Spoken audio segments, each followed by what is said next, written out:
He shall deliver you from the snare of the fowler. वो तुम्हें बहेलिए के जाल से बचाएगा। You know, this was a trap that people used to set for birds. ये वो जाल है जो लोग पक्षियों को पकड़ने के लिए लगाते हैं। And if a bird is trapped, the bird cannot fly high. और अगर एक पक्षी उसमें फंस गया तो फिर ऊंचा उड़ नहीं सकता। You're called to fly high. आप बुलाए गए हो ऊंचाइयों पर उड़ने के And लिए। many times evil men will try to put traps for you. कई बार दुष्ट लोग आपके लिए जाल बनाएंगे, जाल लगाने के लिए, फंसाने के लिए। Devil tries to put traps so that you will not fulfill your call. शैतान वो जाल लगाएगा ताकि आप अपने मंजिल को पूरा ना करो। Let's see what David says.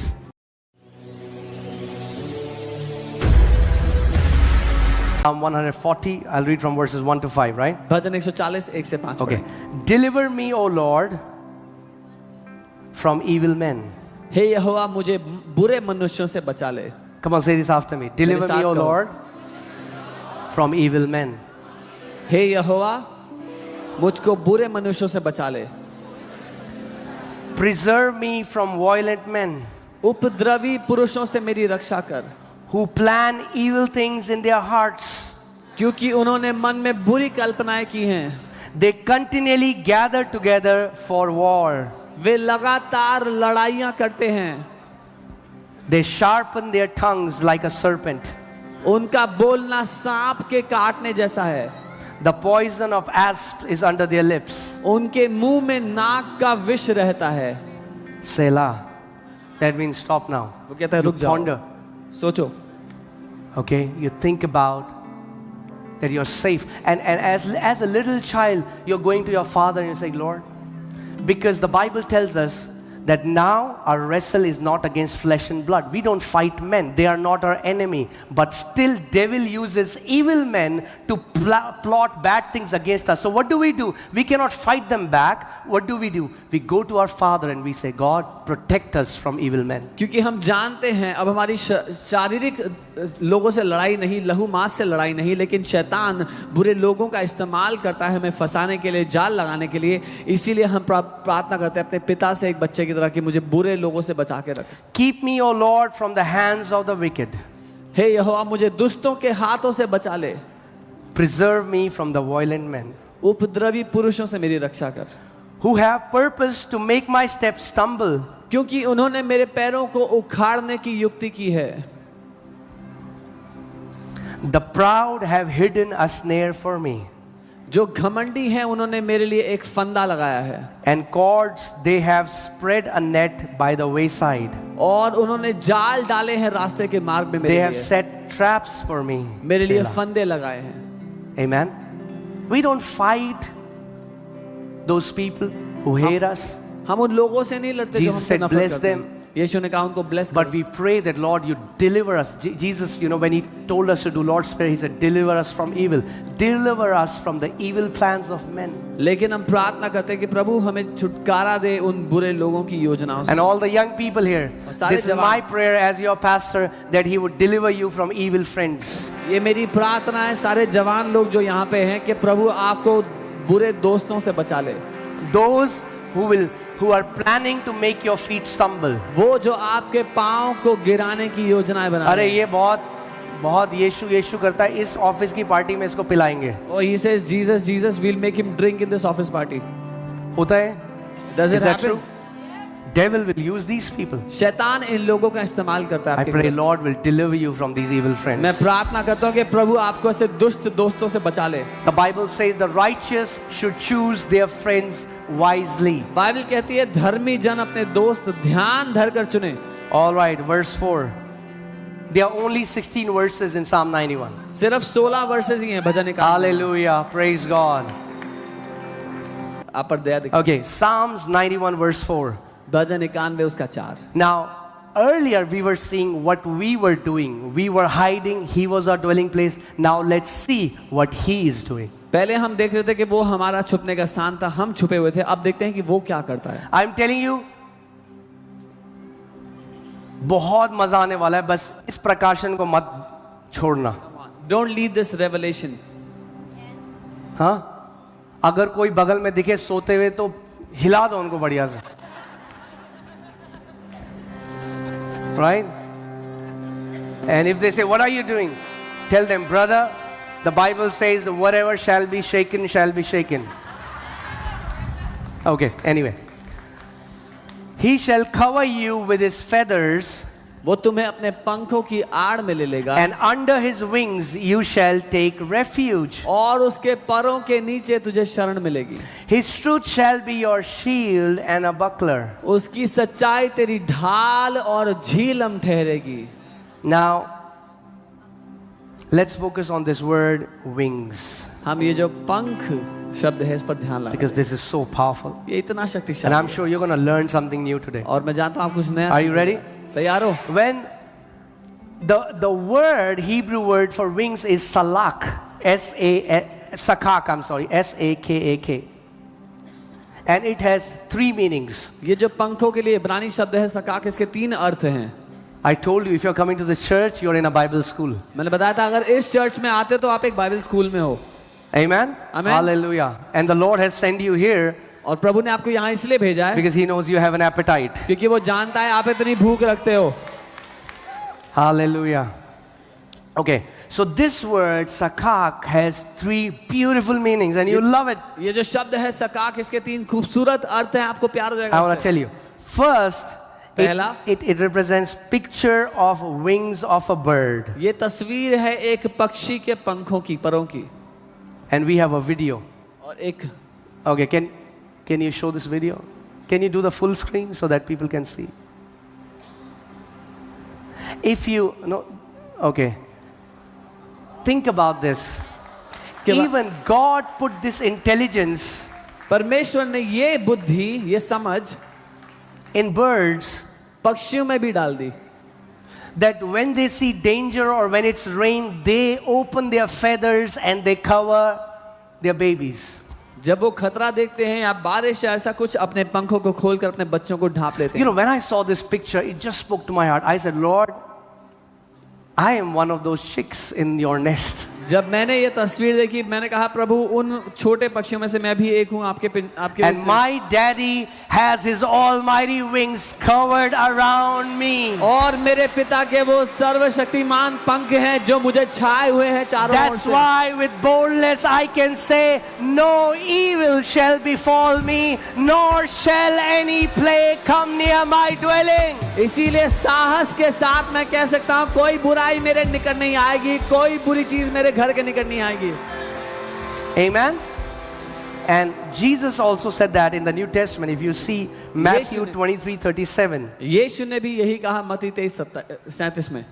Oh Jerusalem, Jerusalem, यरूशलेम ओ यरूशलेम, the one who kills the prophets and stones those who are sent to her. तू जो भविष्यद्वक्ताओं की हत्या करता और उनको पथराव करता जो तेरे लिए भेजे जाते हैं. How often I wanted to gather your children together as a hen gathers her chicks under her wings. कितनी बार मैंने प्रयास किया कि तेरी संतान को इकट्ठा कर, एकजुट करूं, जैसे मुर्गी अपने चूजों को अपने पंखों के नीचे इकट्ठा करती है.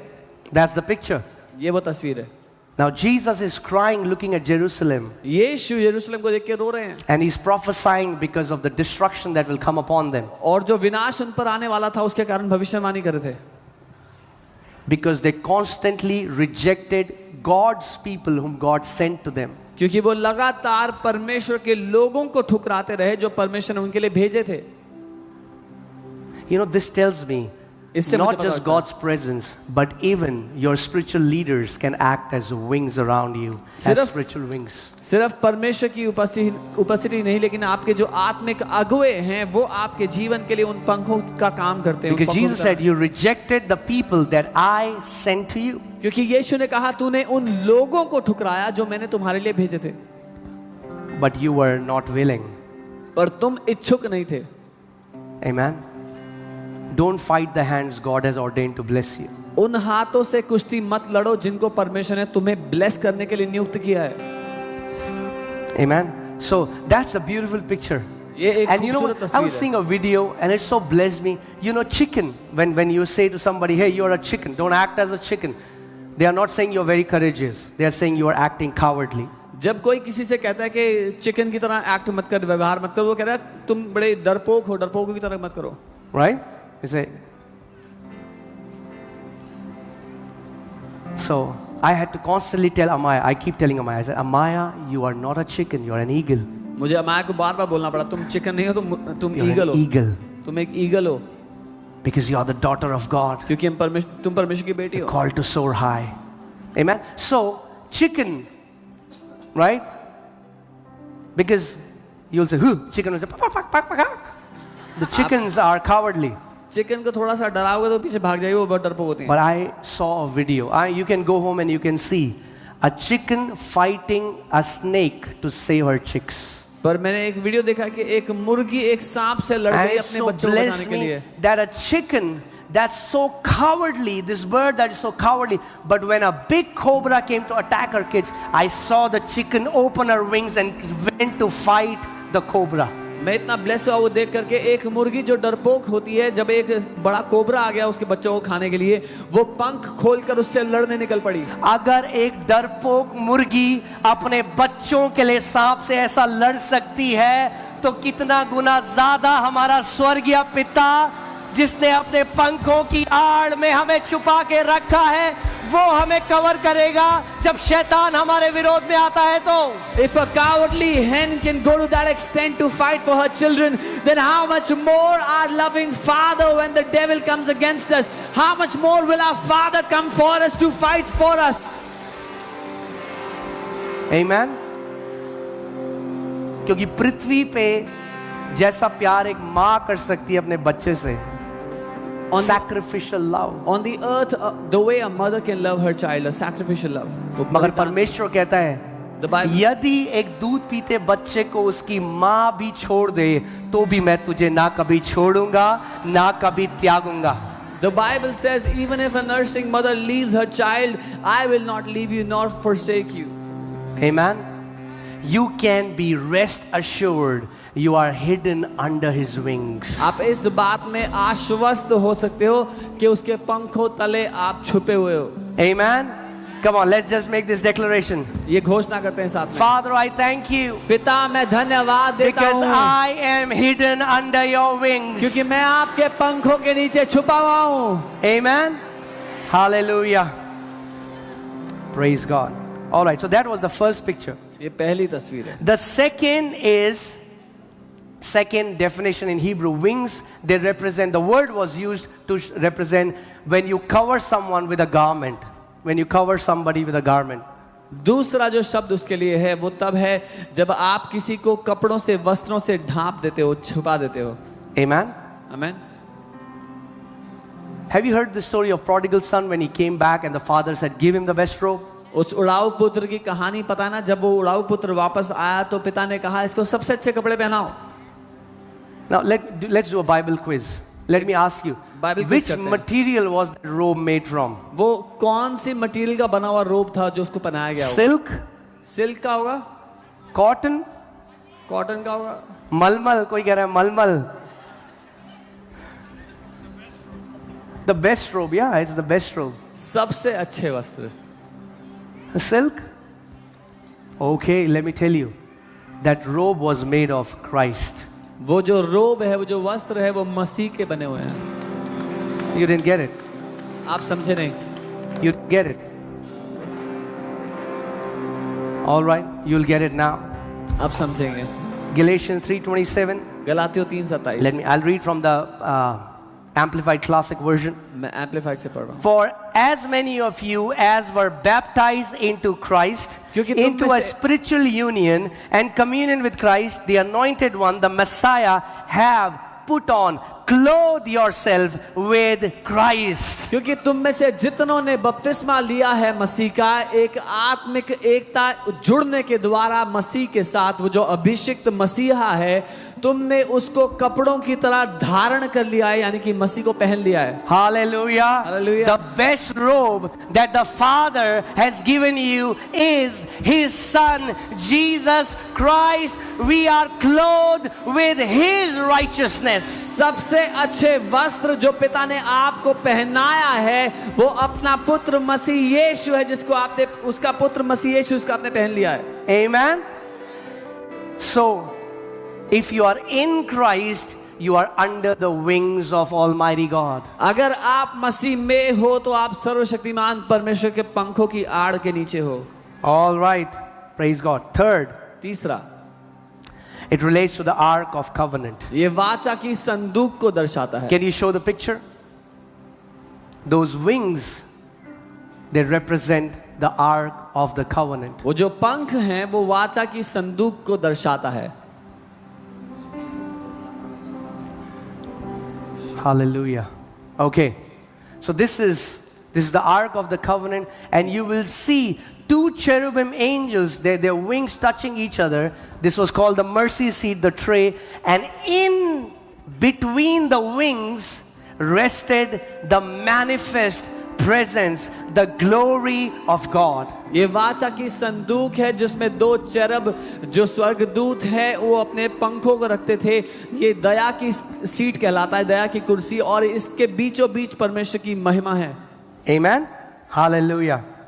What that means is, when I am under the wings, I am in the manifest presence of my God. इसका मतलब जब मैं पंखों की आड़ में उनके नीचे हूँ तो मैं अपने परमेश्वर की प्रकट उपस्थिति के बीचों बीच हूँ. That's where I am. मैं यहाँ That's पर where हूँ. you are. यहाँ पर आप हो. Amen. That's Amen. our spiritual location. ये I हमारा am आत्मिक ठिकाना है. under the wings of my God. मैं अपने परमेश्वर के पंखों के नीचे हूँ.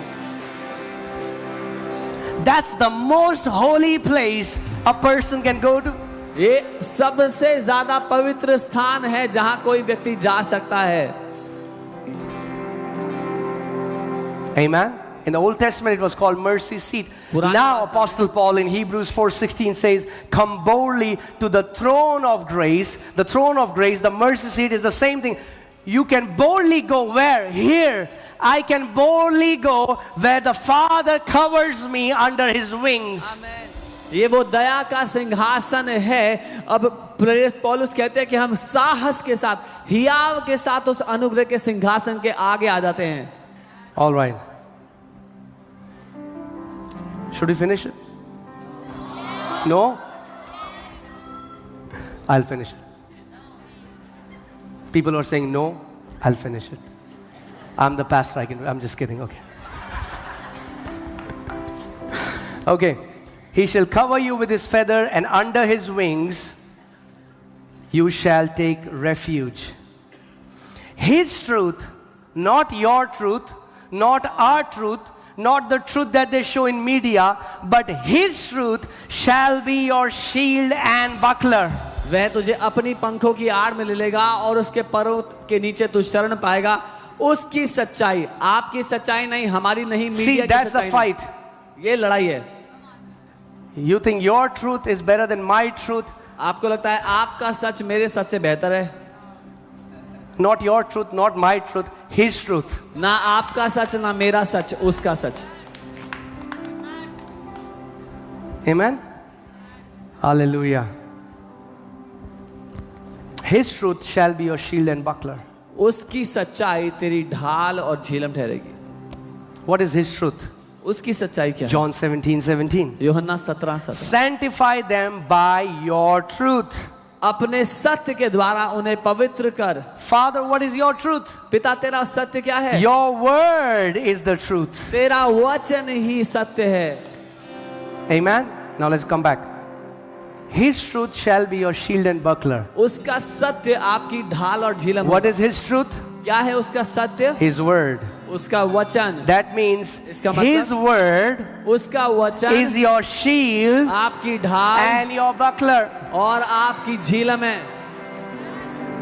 And now, if you see in Ephesians 6:16, और अब इफिसियों 6:16 आप it देखो. says, above all, taking the shield of faith. सब बातों से ऊपर विश्वास की ढाल. ऊपर देखो क्या लिखा है. तेरे लिए क्या ठहरेगी? ढाल ठहरेगी. It Right? says it shall be a shield for you. और यहाँ पे लिखा है, Ephesians में पॉल कह रहा है, take the shield of faith, कि विश्वास की ढाल को ले ले, with which you will be able to quench all the fiery darts of the wicked one. जिससे तू दुष्ट के सारे आग भरे तीरों को बुझा सकेगा. And the word that he uses is और जो शब्द वो इस्तेमाल करते हैं, shield जो शील्ड शब्द है and buckler. और झीलम. Now, what is shield and a buckler? अब ढाल और झीलम क्या होता है? So shield was a big shield that a Roman soldier had. Can you show the picture? ढाल एक बड़ी ऐसे ढाल होती थी जो रोमी सोल्जर लेके चलता था। And he could hide behind the shield. वो उसके पीछे छुप सकता था। If the arrows were flying towards the soldier, अगर तीर आते उड़ते हुए उसकी ओर, so the soldier can hide behind the shield. सैनिक उस ढाल के पीछे The छुप shield सकता। was supposed to cover him. वो ढाल सर From से head पांव तक छुपाने to के लिए toe. होती थी, सर से लेकर पांव तक In छुपने the के लिए। same way, ठीक वैसे ही God's word परमेश्वर का वचन should cover you आपको from ढकना head चाहिए, to your toe. सर से लेकर पांव तक छुपाना There चाहिए। shouldn't be any area of your life where you're not covered by God's word. ऐसा कोई भी क्षेत्र नहीं होना चाहिए आपकी जिंदगी का जो परमेश्वर के वचन के द्वारा छुपा हुआ नहीं है। Amen. This is called shield. This was Paul was giving the analogy of a Roman soldier, and this is a Roman shield. एक रोमी सैनिक की जो ढाल थी उसका उदाहरण दिया पॉल ने। It was there when these arrows were flying, these fiery arrows were coming against them. It's a big attack.